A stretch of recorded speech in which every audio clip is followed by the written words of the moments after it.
सत्संग मधुपानस्य उच्यते हर्षीकरे। जो सत्संग मनुष्य के जीवन में बहुत कुछ परिवर्तन कर देता है। तो इसी प्रकार हम लोग देखते हैं जो सत्संग मनुष्य का अंदर असली चेतना जागृत होती है। तो ये चेतना सबका अंदर ही है, लेकिन हमारा देव का अंदर तीन शक्ति है। एक मनुष्य, एक औसुरिक शक्ति और एक दैविक शक्ति।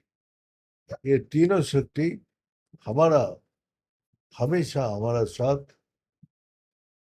साथ हमेशा ये करते रहते हैं। जो हमको समझ में नहीं आते हैं, जो हमको क्या कौन सी शक्ति किस समय मेरा अंदर काम कर रही है। औसुरिक शक्ति हमेशा नेगेटिव सोचता है और वो धर्म में विश्वास नहीं करते, ना धर्म को पालन करते। उसको जो माना किया जाएगा वही उल्टा करेगा। भाई इधर से जाने से रास्ता सही नहीं है, उसी रास्ता में जाए। उसको कितना भी बोला जाए कि देखो तुम्हारा इस रास्ते में चलने से तुम्हारा जीवन का उन्नति है, लेकिन नहीं, वो नहीं सुनता है। वो अपना मन बुद्धि में जो उसकी शक्ति है उसको प्रभाव से वो विपरीत तरफ ले जाए। और ऐसे ही इसका दोस्ती भी इसी प्रकार होगा। जो उसकी शक्ति वाला है वो तमोगुणी वाला होगा, और वो तमोगुणी आहार भी ग्रहण करेगा और तमोगुणी भावना, और उसी भावना से इस संसार में कर्म करेगा। मनुष्य क्या है? मनुष्य बीच में मनुष्य है। विश्वास और अविश्वास के बीच में मनुष्य है। जो अच्छा और बुरा के बीच में मनुष्य है। जो हमारा अंदर जो बुद्धि है और अज्ञानता है, ज्ञान और अज्ञान के बीच में मनुष्य है। इसीलिए मनुष्य जब जन्म लेता है तो उसका अध्ययन करना पड़ती है। अध्ययन से उसका ज्ञान प्राप्ति करते हैं। तो जो है उसको जब पढ़ाई सिखाई जाती है तो कितना भी बड़ा विद्वान हो बाद में, लेकिन वहां से शुरू करना पड़ता है।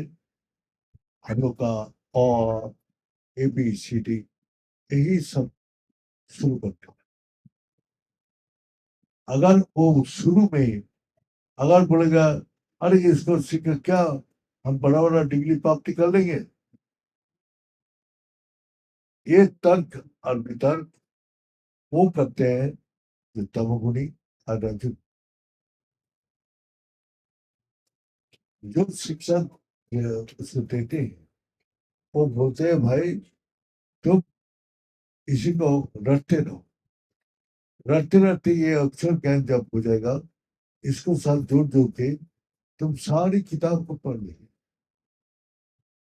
जो डिग्री बड़ा बड़ा डिग्री है सब में यही अक्षर लिखा हुआ है। अगर तुमको ये अक्षर पता नहीं चलेगा वो भी नहीं कर पाओगे। ए से जेड तक और से चंद्रबिंदु तक। तो ये ज्ञान का लिए क्या है? हम लोग को बताया ओंकार सुख वेद सुख, और से चंद्रबिंदु तक ओंकार में है। तो सारे अक्षर का समन्वय एक ओंकार। ओंकार ही सारी वेद है, सर्व वेद। और पराशर ऋषि जब वैश्य के जन्म दिया तो उसने एक ही अक्षर दिया, जाओ बेटा यही तो त्रिकालदर्शी बना दे। लेकिन पिताजी का बात सुन के पिताजी का बात सुन के वैश्य अपना अभ्यास किया और वो बस करने के बाद फिर वही वो अपना आप ही उसको ज्ञान आने लगा। और महाभारत होने का पहले महाभारत का रचना क्या क्या घटना होगा वो देखने के लिए भगवान से प्रार्थना किया, प्रभु मैं ये महाभारत देखना चाहता हूँ। जो मेरा अंदर आया और मैंने जो लिपिबद्ध किया तो ये सही है कि गलत है। और उसको पहले ही सब कुछ बोलने लगे। कैसे? जो धृतराष्ट्र का जो पुत्र धृतराष्ट्र अपना राजा होते हुए भी राजपुत्र होते हुए भी उसे गद्दी नहीं मिलेगा। उसका पिताजी जो सत्यवती को शादी किया तो वो संकल्प किया, देखो ये बड़ा बेटा ये तो राजा बनेगा कि मेरा पुत्र लोग तो नहीं बन सकते। तो उसने प्रतिज्ञा किया,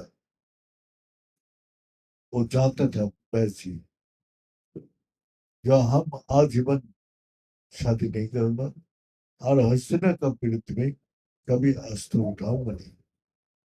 अब उस प्रतिज्ञा का कारण कितना कष्ट उसको भोगना पड़ा, लेकिन प्रतिज्ञा भंग नहीं किया उसने। और हस्तिना विरुद्ध में व्यास जी ने बताया, दुर्योधन का जन्म होने का पहले ही बताया ये तुम्हारा वंश का नाश कर देगा, उसको मार दो अभी। तो गांधारी बोला मैं मां हूं, मैं पुत्र को बंद नहीं कर सकता। तो अपना आप ही उसको कष्ट दुख तकलीफ तब तो दिखाई नहीं दे रहे थे, लेकिन जब सामने आया तो सब कुछ उसका अनुभूति होता। माता सत्यवती को बताया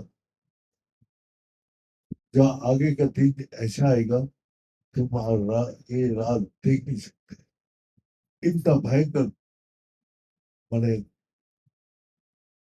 तुम जिस कष्ट को अनुभव नहीं कर सकते। तो मेरा साथ चलो, मेरा आश्रम में जाके रहो, वहां जाके साधना। ठीक है बेटा, क्योंकि सत्यवती जानता था मेरा बेटा त्रिकालदर्शी, वो चला गया अपना साधना में जीवन उसने बिताया। और इसी प्रकार बैस जी ने एक ही अक्षर को रट के सब ज्ञान को प्राप्ति करता। तो यही बोलते हैं जो औ से लेके चंद्र बिंदु तक उसको ओंकार का अंदर समा हुआ है। तो इसलिए ओंकार को जो पाठ करते हैं वो वेद पाठ है। वेद का अर्थ है ज्ञान, जो ज्ञान हमको अनुभव कराते हैं।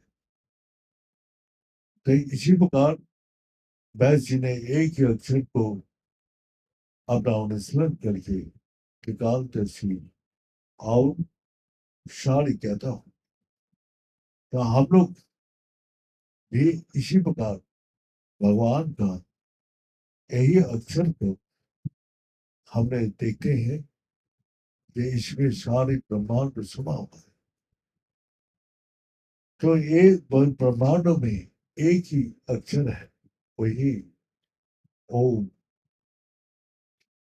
जो कभी ध्यान में चला जाते हैं तो उसमें यही आवाज सारी संसार में घुसते हुए दिखाई देते हैं। और वो आवाज जिसको सुनाई देते हैं, हजारों प्रकार बीमार अगर होगा तो वो सारी बीमार से मुक्ति हो जाता है। हम दवाई तो देते हैं आदमी जो उसको ठीक करने के लिए, उसमें कितना टाइम लगता है। अगर ओंकार को इसी आवाज से एक बार जिसको सुनाई देते हैं वो हमेशा के लिए सारी बीमारी से मुक्त है।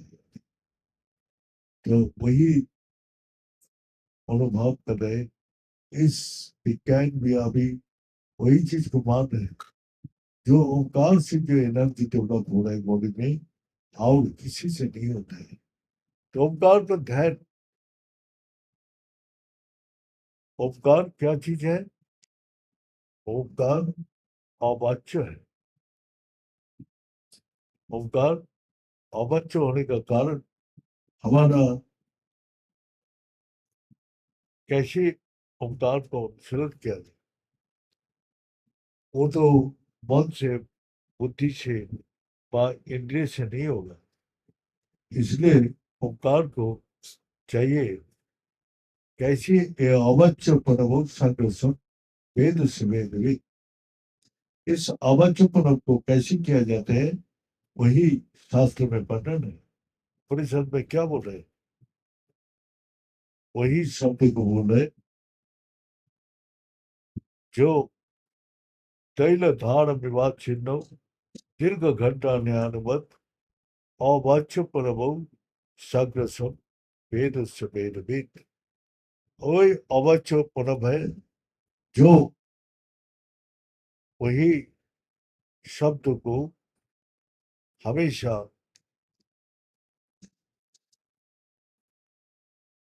हमारा अंदर निरंतर ओंकार हो रहे। अवाच्य मने जब मुख से वो बोला जाए नहीं जाते, वो मन से मन से नहीं होता है, वो बुद्धि से नहीं होता है। ओंकार सिर्फ आपको मन बुद्धि से परे वो शब्द का निरंतर हमारा अंदर हो गए। और वही ओंकार को जब सुन लेते हैं तो हमेशा के लिए वो इस जरा व्याधि खुदा तृष्णा जन्म मृत्यु से हमेशा के लिए मुक्त हो सकते। इसीलिए चाहिए हमारा ओंकार का विषय में जाने। तैल धार विवाद छिन्न दीर्घ घंटा न्यायवाद अवाच्य परमो साग्रसम वेद से वेद वेद। वही वेद का कहता है जो उसको जानते हैं। और किसको? ओंकार। ओंकार से सारी शब्द से पंचभौतिक शक्ति सिद्धि हुई। क्या बोला है? ओंकार बिंदु संयुक्त नित्य धायित जोगिनम काम दमर्शनम चेवे ओंकारे नमो नमः। ओंकार वो बिंदु में स्थिर है और एक जगह स्थिर होके वो सारी जगत में उभरा हुआ।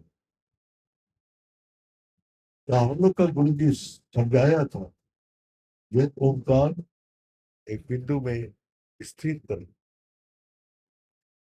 तो वो स्थिर करने से क्या होता है, स्थिर करने से वही होगा जो हमको, जैसे बिंदु से जब बिंदु हम बनाते हैं, तो बिंदु को जब बिंदु का अंदर हमारा स्थिर होता है, तो बिंदु से जो लाइट निकालते हैं वो एक रे सर्कल होकर निकालते हैं। बिंदु लंबा नहीं होता है, एक पॉइंट। तो वही पॉइंट जो है उसको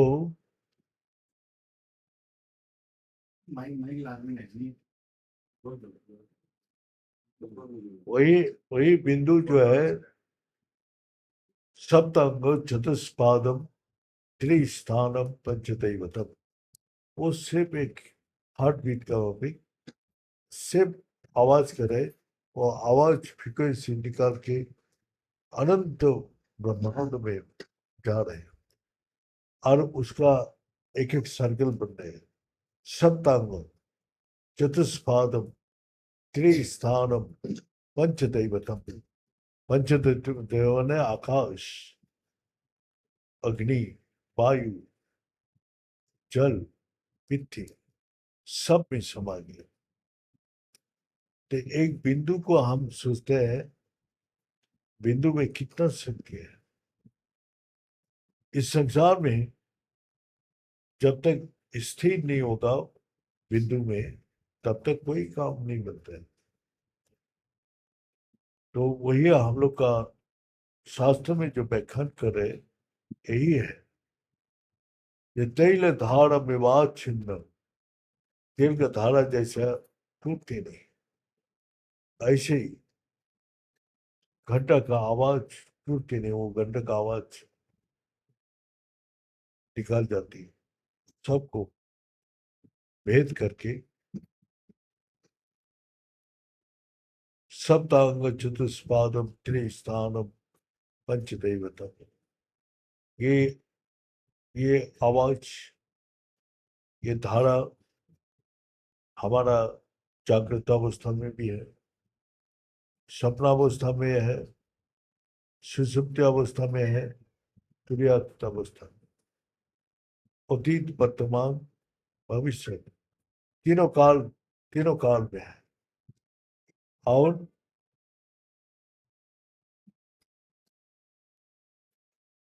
पंचदैवत, ये पांच तत्व से सारी सृष्टि रचना, जहां भी सृष्टि को दिखाई देते हैं, सब में पांचों तत्व है। आकाश, आकाश का गुण क्या है? शब्द। शब्द हम लोग का कहाँ का चीज है? कान का। कान से हमको सुनाई देता है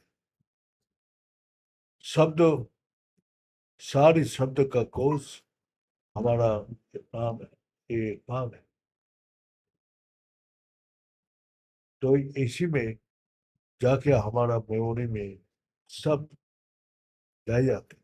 इसी प्रकार हमारा जितना भी शब्द यहाँ से उत्पत्ति होता है, सब महाकाश में जाके स्थिर।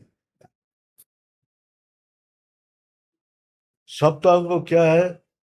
सातांग भू भू स मो जनो तपो सत्तो। भू का अर्थ पृथ्वी लोग, भू है ये तारा नक्षत्र लोग जो दिखाई देते हैं। इसके बाद और कुछ भी नहीं दिखाई देता। ये धरती और आकाश, ये दोनों ही दिखाई देते। इसके बाद 100 माने सत्यलोक है, 100 स्वर्गलोक, 100 जो है भेद करने का बाद, एक एक भेद करने का क्षमता इस ओंकार में है। मोह जो हमारा इस संसार में बांध को रखे, जन्म माने ये सब वस्तु का अंदर फंसा के रखा है। तपो सत्य, जब तप करेगा तभी वो सत्य लोग को पहुंचेगा, जहां और नीचे नहीं आना पड़ते। प्रत्यवाय ना विद्युते, सिखाने प्रत्यवाय दोष नहीं, और बाकी सब काम में प्रत्यवाय विद्युते। सिर्फ ओंकार को अनुशीलन जो करते हैं, मन बुद्धि इंद्रिय से नहीं, क्योंकि मन बुद्धि में अच्छा बुरा है। इसीलिए मन बुद्धि इंद्रिया में अच्छा बुरा रहने का कारण यहाँ से भगवान का नाम लिया नहीं जाता। इसीलिए अच्छा बुरा से परे है ये प्राण शक्ति, जो अच्छा भी में नहीं है ना बुरा में है, और निर्लिप्त है। सब कुछ का अंदर रहते हुए भी वो निर्लिप्त है, और इससे अच्छा बुरा कुछ भी दिखाई नहीं देते। इसीलिए ओंकार प्राण में स्थित, प्राण में स्थिर है। तो इसीलिए भगवान बार बार बोलते हैं, जो ओंकार का और एक नाम प्रणव है। प्रणव का अर्थ है जो प्राण में निवास करे। तो हम लोग एक ही अक्षर से सारी ज्ञान का प्राप्ति कर सकता हूँ। इसीलिए ज्यादा समय हम लोग के पास नहीं है। वो सुविघ्ना, और इसमें बहुत विघ्न है, और लंबा रास्ता लंबा है, और समय कम है, और इसका अंदर विघ्न बहुत है। इसीलिए एक ही अक्षर का अनुसरण से सब काम बन जाते हैं। गुरु जी हम लोग को बताता था, जैसे जल में पानी डाले तो पत्ता टहनी फूल फल सब में पहुंच जाते हैं, कि जड़ इस संसार का जड़ ही है ओम। यही महामंत्र से सब ज्ञान। तो इसीलिए हम लोग का एक ही शब्द को अनुसरण करने से सारी देव देवी, सारी संसार का काम, सब कुछ इसी अनुसरण से ही होता है। इसीलिए ओंकार बिंदु संयुक्तम नित्य धायत योगिनम कामदम सुतम जो नमो नमः। ये बोल के अध्याय समाप्त करता हूँ।